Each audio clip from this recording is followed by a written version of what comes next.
Hello everyone, Bridget Casey with Bridget Casey Designs. I'm here today for ScrapbookPal.com to create a project with you. So we're going to work today with this amazing set, the Garden Harvest Florals from Honeybee Stamps, and the dies as well. And I couldn't decide what to use, so I used most of the florals. I used so many of them. And we're going to Copic color these images in. So I did use an alcohol marker safe ink when I stamped onto my cardstock. So we're going to start out on the watering can. And for the watering can, we're going to use E08, E37, E97, and E21. I only use E21 on the base of the watering can.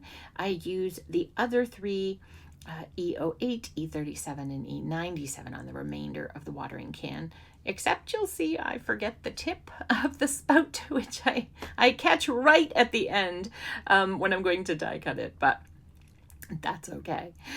So yeah, I'm just continuing here. I'm coloring on, and I end up coloring the inside of the watering can up there, and I really didn't need to. I had so many florals it covered it over.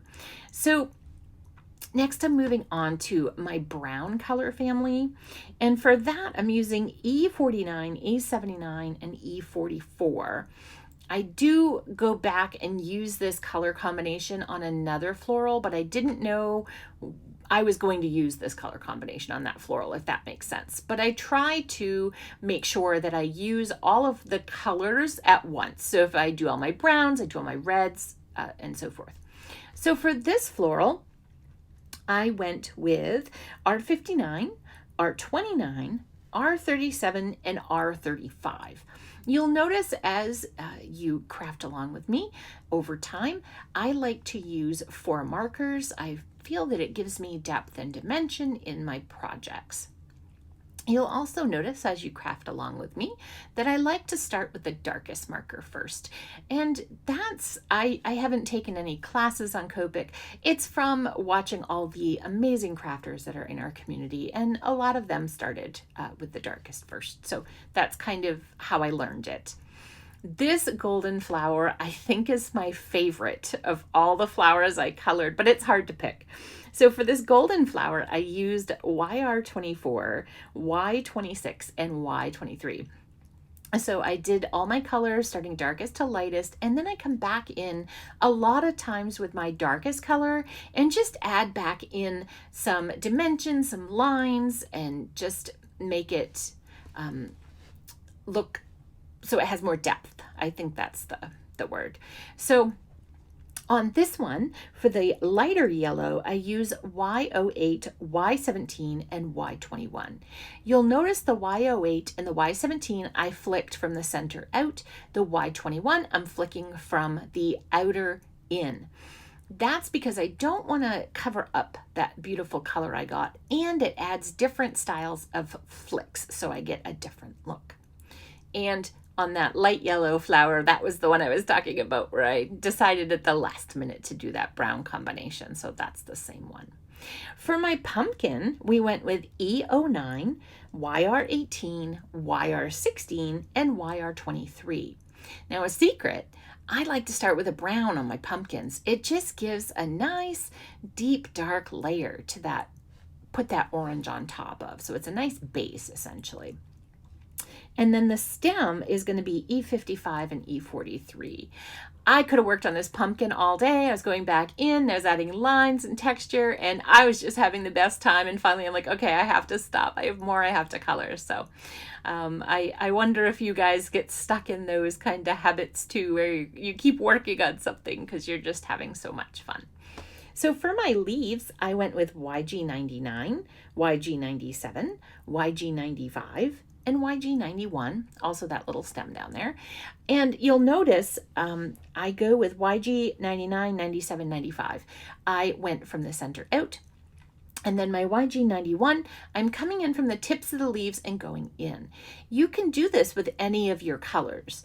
So what it's going to do is it's going to create different lines, different strokes, different flicks, whichever way you use the terminology, and it just adds a little bit of character. I think that's the word I was looking for earlier, and I could not put my finger on. So for this, I'm calling it the pink floral because you'll see it takes a pink tone. So we're going with R59, R56, R85, and R89. The R89 was a last minute addition, but to me it makes the floral. It's a beautiful dark, rich tone, and it's absolutely gorgeous. For me, I was super happy with it.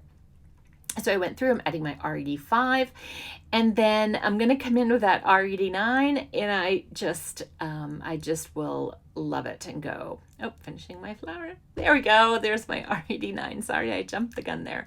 So you're going to notice a lot of the shading, I'm going from the center out, but you're going to notice in a minute that I start going from the tip of the leaf into the center, just to create some difference. Again, just to give it character, dimension, depth, whichever phrase you like best. And you'll notice throughout this, I move my paper a lot. I make it comfortable for me to do it. And that, I think, is one of the secrets of coloring.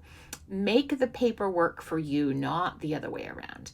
And here's why I remember. So I put E79. So yes, turn your paper for you, because you may get frustrated if you keep it in the same position. Sometimes I'll put it on a clipboard if I'm coloring in front of the television, and just so I can rotate it around and make it feel comfortable for me. So I enjoy the coloring process. And I think you get better results if you enjoy the process you're doing. So just like magic, we die cut those. The magic of television. So we have all of our pieces die cut. I'm now die cutting the Alt New Garden Trellis Cover Die, and I'm doing a white on white tone just for elegance. And I'm using Just For You from the Honey Bee Stamps Tag Your It Celebration Stamp Set, which is just wonderful. I love sentiments. So I'm gonna have that stamped out in some black ink and cut it down. Now is the fun part. Now we get to put it all together. We've colored our images. And here I thought I needed to have that where I could tuck things down in my watering can. I was incorrect because I have so many beautiful florals. I didn't need to do that step.